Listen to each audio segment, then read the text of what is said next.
الحمد لله رب العالمين والصلاة والسلام على سيد الأنبياء والمرسلين وعلى آله وأصحابه وأزواجه وذرياته أجمعين أما بعد فأعوذ بالله من الشيطان الرجيم بسم الله الرحمن الرحيم ومن أعرض عن ذكري فإن له معيشة ضنكا ونحشره يوم القيامة أعمى وعن ثوبان قال قال رسول الله صلى الله عليه وسلم إن العبد ليحرم الرزق بالذنب يصيبه أو كما قال عليه الصلاة والسلام۔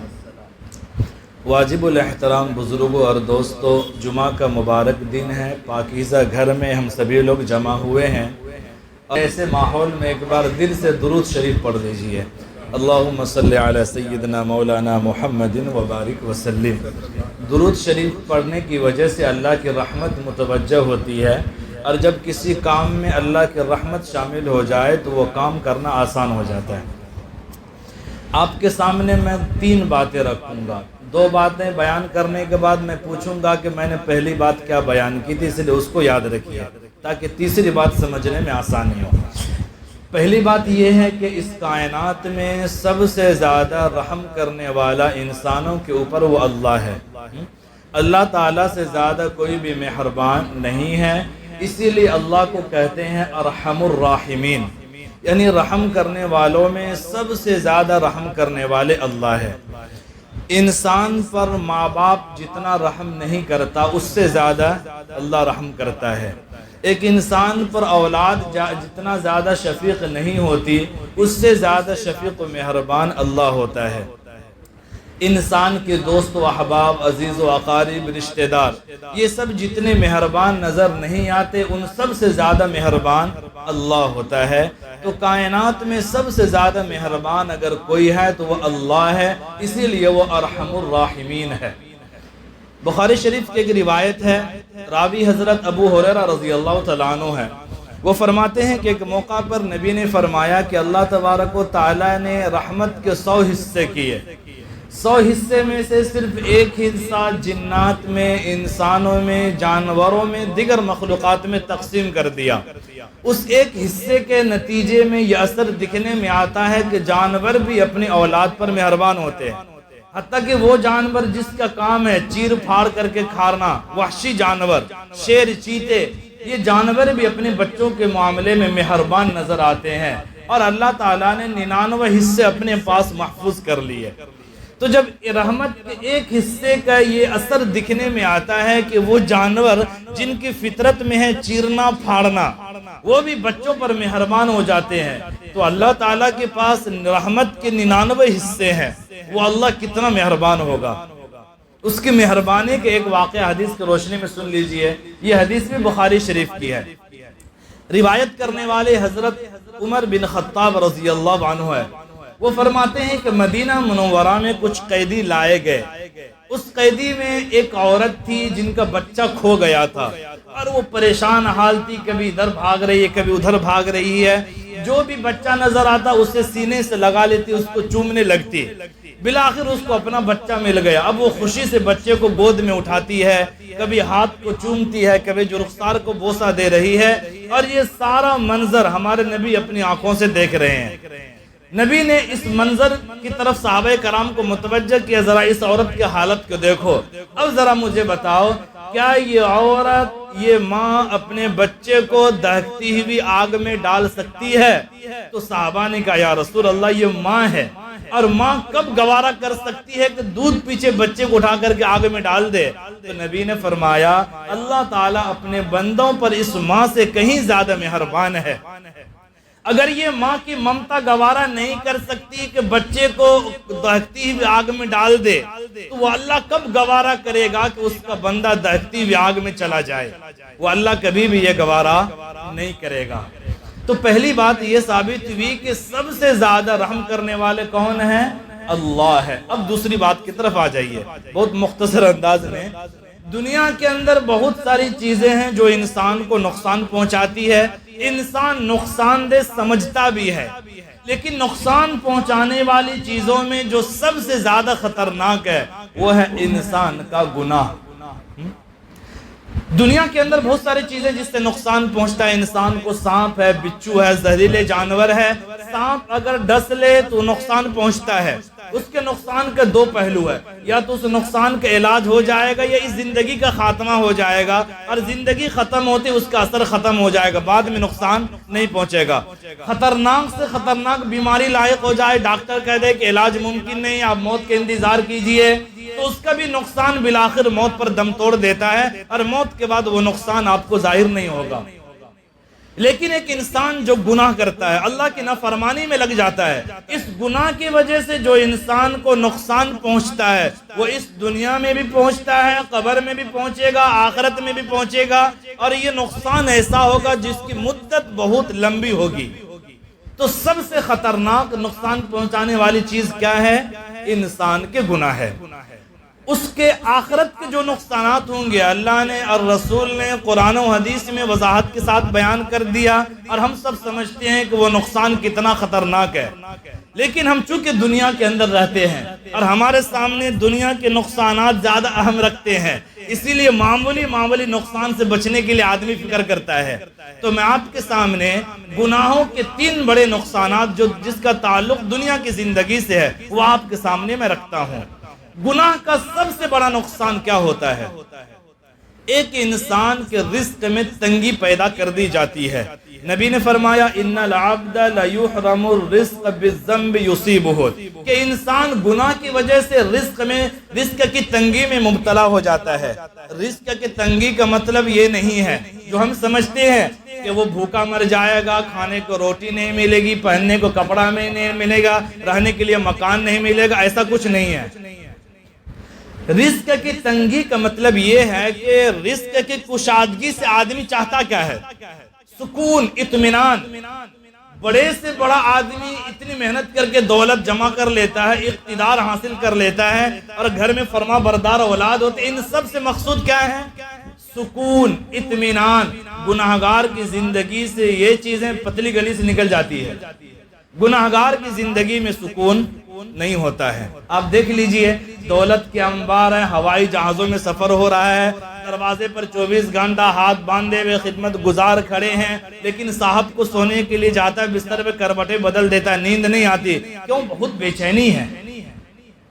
کھانے کے عیاشی کے ہر قسم کے سامان موجود ہے، دسترخوان پر رنگ برنگ کے کھانے رکھے ہوئے ہیں، لیکن ڈاکٹر صاحب منع کرتے ہیں کہ آپ کو شوگر ہو چکا ہے، بلڈ پریشر ہائی ہے، آپ میٹھا کھانا چھوڑ دیجئے، نمک بھی استعمال کرنا چھوڑ دیجئے۔ اب وہ صاحب پھیکے چیز کھانے پر مجبور ہے، اور ان کے وہ خادم، وہ باڈی گارڈ مرغ پلو کھا کر کے مزے اڑا رہے ہیں، اور یہ صاحب حسرت بری نگاہوں سے دیکھ رہے ہیں، لیکن یہ استعمال نہیں کر سکتے۔ سچ کہا میرے رب کے قرآن نے، وَمَنْ أَعْرَضَ عَنْ ذِكْرِي فَإِنَّ لَهُ مَعِيشَةً ضَنْكَا۔ اللہ کا اعلان ہے، جو میرے رزق سے، دین سے، ذکر سے دور ہو جائے اس کی زندگی تنگ ہو جائے گی۔ اور تنگی کا مطلب یہی ہے کہ اسباب عیش ہونے کے باوجود آپ اندر سے بے چین ہے، پریشان ہے۔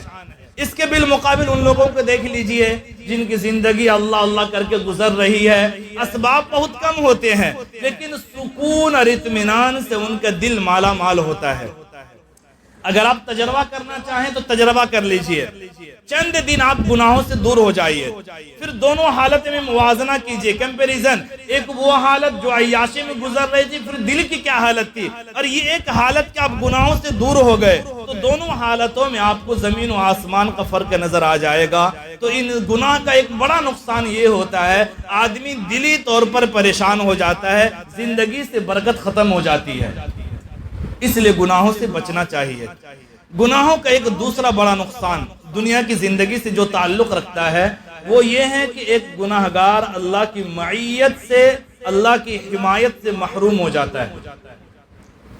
یعنی گناہگار اللہ تعالیٰ کی مدد سے دور ہو جاتا ہے، اللہ تعالیٰ اس کو بے سہارا چھوڑ دیتا۔ آپ دیکھ لیجئے، ہاتھ میں بڑی بڑی ڈگریاں ہیں اور مارے ادھر سے ادھر ایگزام دے رہے ہیں، لیکن کہیں ملازمت نہیں مل رہی ہے، کہیں جاب ہاتھ نہیں آ رہا ہے۔ اس کا نتیجہ یہ اللہ کی مدد سے آپ دور ہو چکے ہیں، اور اللہ کی معیت، اللہ کی مدد سب سے بڑی دولت ہے۔ اگر اللہ تعالیٰ کی معیت کسی بندے کو نصیب ہو جائے پھر دنیا کی کوئی طاقت اس کے سامنے کوئی حیثیت نہیں رکھتی ہے۔ دو واقعات آپ کے سامنے رکھتا ہوں، اللہ کی معیت سمجھ میں آ جائے۔ حضرت موسیٰ علیہ السلام بنی اسرائیل کو لے کر کے نکل چکے ہیں اور ایک ایسے موقع پر پہنچے کہ سامنے بڑا دریا ہے اور پیچھے فرعون کا بڑا لشکر ہے، اور اب بنی اسرائیل کو یقین ہو چکا اِنَّا لَمُدْرَكُونَ، اے موسیٰ ہم تو پکڑے گئے، ہم تو اس لیے بھاگے تھے کہ بچ جائیں گے لیکن الگ مصیبت میں پھنس گئے۔ تو موسیٰ علیہ السلام نے تسلی دیتے ہوئے اللہ کی اسی معیت کا ذکر کیا تھا، کَلَّا إِنَّ مَعِيَ رَبِّي سَيَهْدِينِ، ہرگز نہیں، مجھے میرے رب کی معیت حاصل ہے۔ معیت حاصل ہے، اللہ کی مدد شامل حال ہے، وہ اللہ چاہے گا تو نجات مل جائے گی۔ پھر دنیا نے دیکھا کہ ایک فرعون کیا، سارے دنیا کے فرعون بھی جمع ہو جائے تو آدمی کو نقصان نہیں پہنچے گا۔ بالآخر فرعون لشکر سمیت ڈوب گیا اور موسیٰ علیہ السلام کو اللہ کی معیت حاصل تھی، وہ نجات پا گئے۔ قرآن نے اس واقعے کو تو بیان کیا اسی لیے۔ اور تھوڑا آگے چلیے، کائنات کا دلہا، تمام نبیوں کو سردار حضرت محمد صلی اللہ علیہ وسلم ہجرت کے سفر کے لیے روانہ ہو چکے ہیں۔ آپ کے ساتھ ابو بکر صدیق رضی اللہ عنہ ہیں اور آپ غار ثور میں قیام کر رہے ہیں اور یہ قریش کا لشکر تعاقب میں وہاں تک پہنچ گیا۔ حضرت ابو بکر صدیق رضی اللہ عنہ دیکھ رہے ہیں کہ اگر یہ لوگ جھانک کر کے دیکھیں گے تو ہمیں پکڑ لیں گے۔ حضرت ابو بکر صدیق پر خوف طاری ہو گیا، بے چین ہو گئے، اور انہوں نے اس بے چینی کا تذکرہ نبی سے کیا تو نبی نے تسلی دیتے ہوئے وہی جملہ فرمایا موسیٰ علیہ السلام والا، لا تحزن ان اللہ معنا، لا تحزن ان اللہ معنا، صدیق گھبراؤ نہیں، اللہ کی معیت ہمیں حاصل ہے۔ یہ ایک قریش کا پوری دنیا کے لشکر بھی آ جائے تو ہمیں نقصان نہیں ہو سکتا ہے۔ اور گناہگار آدمی اللہ کی اس مدد سے بہت دور ہو جاتا ہے، وہ دنیا کے تمام اسباب جمع کر لے کامیابی نہیں ملتی۔ کیوں؟ اسباب میں اثر ڈالنے والا بھی اللہ ہے، اور آپ اس رب کے باغی ہو چکے ہیں تو تمام اسباب اختیار کر لیجئے پھر بھی آپ کو کامیابی نہیں ملتی۔ یہاں پہ کئی سارے نوجوان جو شکایت لے کر کے آتے ہیں، ارے مفتی صاحب ڈیل ہوتے ہوتے رہ جاتا ہے، محنت کرتا ہوں، میٹنگ پر میٹنگ ہوتی ہے، آخری میٹنگ میں جا کر کے گڑبڑ ہو جاتا ہے اور ڈیل فائنل نہیں ہوتا۔ جی ہاں، زندگی میں کہیں پر گناہوں کی کھڑکی کھلی ہوئی ہے اور اس کی وجہ سے اللہ کی مدد شامل حال نہیں ہے، کام ہوتے ہوتے رہ جاتا ہے، ورنہ اللہ کی مدد ہوگی ساتھ میں تو کام نہ ہوتے ہوتے ہو جائے گا، لیکن حالت یہ ہے کہ ہوتے ہوتے رہ جاتا ہے۔ تو شاید کہ آپ کی زندگی میں کہیں گناہ ہے، اس سے توبہ کی ضرورت ہے۔ تو گناہ کا ایک دوسرا بڑا نقصان کہ گناہگار آدمی اللہ کی مدد سے دور ہو جاتا ہے، اور گناہ کا ایک تیسرا بڑا نقصان کہ عبادت کی لذت اور نورانیت ختم ہو جاتی ہے۔ نماز میں وہ لذت نہیں ملتی، تلاوت کرنے کو دل نہیں چاہتا، مسجد میں آنے سے پہلے جانے کی فکر ہو جاتی ہے، دینی مجلس میں جاؤ تو بات سننے کا من نہیں کرتا۔ یہ گناہ کی وجہ سے عبادت کی لذت ختم ہو جاتی ہے۔ دو آدمی ہیں، ایک وہ ہے جو گناہ کے ساتھ نماز پڑھتا ہے، ایک وہ ہے جو گناہ سے ہٹ کر کے نماز پڑھتا ہے۔ دونوں کی نماز کی کیفیت میں زمین و آسمان کا فرق ہوگا۔ اب دیکھ لیجئے، ایک وہ آدمی ہے جو ہر طرح کے گناہوں سے دور ہو کر کے اللہ کو یاد کرتا ہے، اس کو جو مزہ آئے گا اس کو مزہ نہیں آئے گا جو نماز بھی پڑھتا ہے، داڑھی بھی کٹاتا ہے، نماز بھی پڑھتا ہے، معاملات میں جھوٹ بھی بولتا ہے، معاملات بھی کرتا ہے، رشوت بھی لیتا ہے، معاملات بھی کرتا ہے، نماز بھی پڑھتا ہے، گڑبڑی بھی کرتا ہے۔ اس کے نماز میں، اس المتقی کے نماز میں زمین و آسمان کا فرق ہوگا۔ اس کو سمجھنے کے لیے ایک مثال دیکھ لیجئے، یونانی طب میں ایک دوائی آتی ہے خمیرہ، نام امبر زبانی، بہت ہی مفید طاقت کی دوائی ہوتی، کوئی بھی دوائی لے لیجئے طاقت والی دوائی۔ دو آدمی آپ کے سامنے ہو، ایک وہ ہے جو صحت کے اعتبار سے مضبوط ہے، جوان ہے، ایک ہے بوڑھا آدمی ہے۔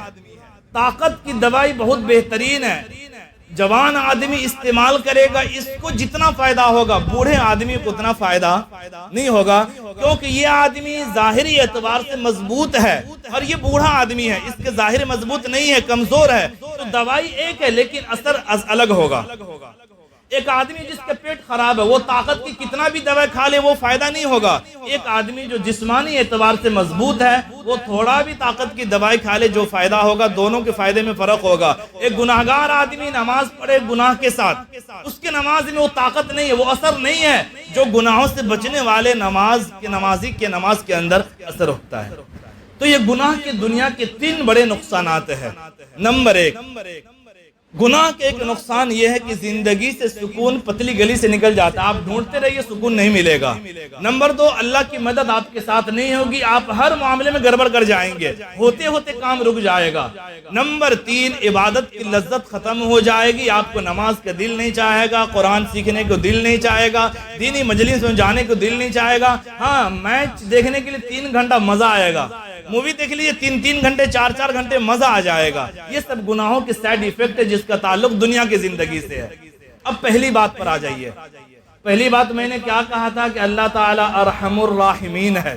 ایک ماں اپنے بچے سے جتنی محبت کرتی ہے اس سے کہیں زیادہ محبت اللہ کو اپنے بندوں سے ہے، اور ایک ماں کبھی بھی نہیں چاہتی ہے کہ بندے کو نقصان پہنچے۔ ماں اپنی جان پر کھیل کر کے بچے کو نقصان سے بچا لیتی ہے، تو پھر وہ اللہ کیسے چاہے گا کہ میرے بندے کو نقصان پہنچ جائے؟ ما یفعل اللہ بعذابکم، اللہ تمہیں عذاب دے کے کیا کر لے گا؟ تو لہذا جس طرح ماں بچے کو نقصان سے بچانے کے لیے تدابیر اختیار کرتی ہے، اسباب اختیار کرتی ہے، اللہ تعالیٰ بھی اسی رحمت کے تقاضے کے تحت میرے بندے کو نقصان نہ پہنچے اس کے لیے اللہ نے شریعت کو نازل کیا، انبیاء علیہ السلام کے سلسلے کو جاری کیا، اور آخری نبی کے اوپر قرآن جیسے عظیم کتابیں نازل کی، پھر اس قرآن میں الگ الگ انداز سے سمجھایا، کہیں پر نعمت کا تذکرہ کر کے ترغیب دلایا، شوق پیدا کیا کہ جنت کے حصول کے لیے بندے گناہ سے بچ جائے۔ ما لا عین رأت ولا اذن سمعت ولا خطر علی قلب بشر، مسلم شریف کی روایت ہے۔ نبی نے فرمایا کہ جنت میں اللہ نے ایسی پیاری پیاری نعمتیں رکھی ہے، نہ کسی آنکھ نے دیکھا، نہ کسی کان نے سنا، نہ دل پر آدمی تصور کر سکتا ہے۔ پھر کہیں قرآن کریم میں جہنم کے خوفناک مناظر کو ذکر کیا تاکہ بندہ ڈر کر کے اس نقصان سے بچ جائے۔ کہیں پچھلے قوم کے حالات کا تذکرہ کرتے ہوئے بتایا کہ کتنی بڑی بڑی قوم تھی، قوم عاد، قوم سمود، جب وہ نافرمانی پر اتر گئے، بغاوت پر اتر آئے، پھر اللہ تعالیٰ نے دنیا سے اس طرح مٹایا کأنہم اعجاز نخل منقعر، قوم عاد کی ہائٹ کھجور کے درخت کے برابر، اور اللہ تعالیٰ نے 7 دن تک مسلسل ہوا بھیج کر کے ایسا ڈیلیٹ کیا کہ وہ گرے ہوئے کھجور کی درخت کی طرح زمین پر پڑے رہ گئے۔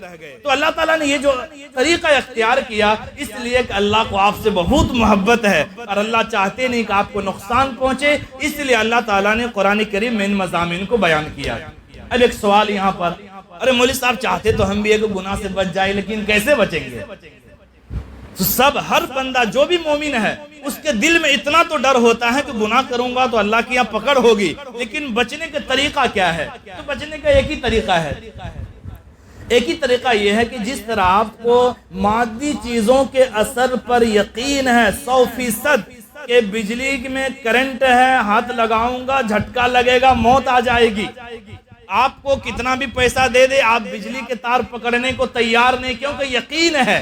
آپ کو ایک ڈبہ میں مٹھائی دے دیا جائے اور ڈبے میں 6 پیس مٹھائی ہو، اور دینے والا یہ کہہ دے کہ بھائی 5 مٹھائی ٹھیک ٹھاک ہے، صرف ایک میں زہر ہے، تو آپ ایک میں زہر ہے باقی میں شک ہے، تب بھی ڈبے میں ہاتھ نہیں لگائیں گے کہیں موت نہ آ جائے۔ جس طرح مادی چیزوں کے اثر پر یقین ہے، اس یقین کو دل میں پیدا کرنا پڑے گا کہ گناہ کرنے کے بعد یہ نقصانات اٹھانے پڑیں گے، ورنہ اس کے بغیر گناہ سے بچنے کا کوئی دوسرا راستہ نہیں ہے، یہ یقین پیدا کرنا پڑے گا۔ اور نبی نے 13 سالہ محنت میں مکی دور میں صحابہ کے دل میں اسی یقین کو پیدا کیا تھا کہ اسباب چاہے کچھ بھی جمع کر لو، اللہ نہیں چاہے گا تو کچھ ہونے والا نہیں ہے، اور اگر وہ اللہ راضی ہے تو پھر تم سے ہر کام ہو جائے گا۔ یہ یقین صحابہ کی دلوں میں اس قدر پیدا ہو گیا تھا، حضرت علی رضی اللہ تعالیٰ عنہ فرماتے ہیں کہ میرا ایمان آخرت پر اتنا پختہ ہے کہ اگر ابھی پردہ ہٹ جائے، جنت جہنم نظر آ جائے، میرا ایمان کا جو لیول ہے اس سے نہ کم ہوگا نہ زیادہ ہوگا۔ یہ اس یقین کا نتیجہ تھا کہ صحابہ کرام جنگلات کے اندر بکریاں چراتے ہوئے آفر دے دی جائے کہ بھائی بکریاں دے دو، پیسہ لے لو، مالک کو خبر نہیں ہوگی، لیکن وہ کہتا تھا مالک نہ دیکھ این اللہ، اللہ کہاں ہے؟ اس یقین کو پیدا کرنا پڑے گا، اور اس پیدا کرنے کے لیے آپ کو محنت کرنی پڑے گی، اعمال میں لگنے پڑیں گے، دینی محنت میں لگنی پڑے گی، قرآن کریم میں لگنے پڑیں گے، اس کے برکت سے اللہ تعالیٰ آپ کے اندر وہ یقین پیدا کر دے گا۔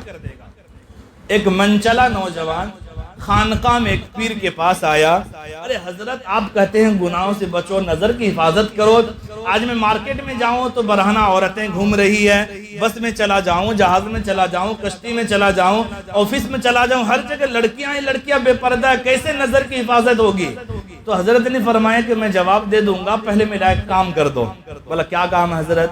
بولا ایک پیالے میں یہ دودھ لو۔ پیالے میں دودھ بھر دیا، یہاں سے 1 کلومیٹر دور میرا ایک دوست ہے، اس کو یہ دودھ دے آؤ، لیکن خیال رکھنا کہ پیالے سے ایک قطرہ بھی نیچے نہ جھلکے۔ تمہارے ساتھ میں 2 آدمی کو لگا دیتا ہوں، اگر ایک قطرہ بھی دودھ کے نیچے گرا، یہ دونوں آدمی اسی وقت تمہارے سر پر جوتے برسائیں گے، اور اگر تم نے یہ کام کر لیا تو میں تمہیں بتا دوں گا۔ وہ بندہ تیار ہو گیا، تو کوئی مشکل کام نہیں ہے۔ اب دودھ کا ایک پیالہ لیا، لبالب بھرا ہوا ہے، وَكَأْسًا دِهَاقًا، لبالب بھرے ہوئے جام شراب ہوں گے جنت میں، تو لے کر کے چل رہا ہے۔ اب بہت احتیاط سے پاؤں رکھ رہا ہے، کہیں ادھر ادھر نہ ہو جائے، دودھ چھلک نہ ہو جائے، 2 باڈی گارڈ ہے، جوتا برسے گا۔ بالآخر یہ مشکل کام کر کے دوڑتا ہوا آیا، ارے حضرت الحمدللہ میں نے وہ کام کر دیا، دودھ کا قطرہ بھی نہیں جھلکا۔ تو حضرت نے کہا چلو ایک سوال کا جواب دو، آج تم اسی راستے سے گزرے ہو، راستے میں تمہیں کتنی لڑکیاں نظر آئی؟ بولا حضرت 2 باڈی گارڈ، جوتے کا خوف، ادھر ادھر نظر گئی نہیں، ہم نے کسی لڑکی کو نہیں دیکھا۔ بولا کتنے دکان نظر آئے؟ بولا کچھ بھی نہیں دیکھا۔ بولا کیوں؟ کہ دودھ کا ایک قطرہ بھی جھلکتا تو جوتا سر پہ پڑتا۔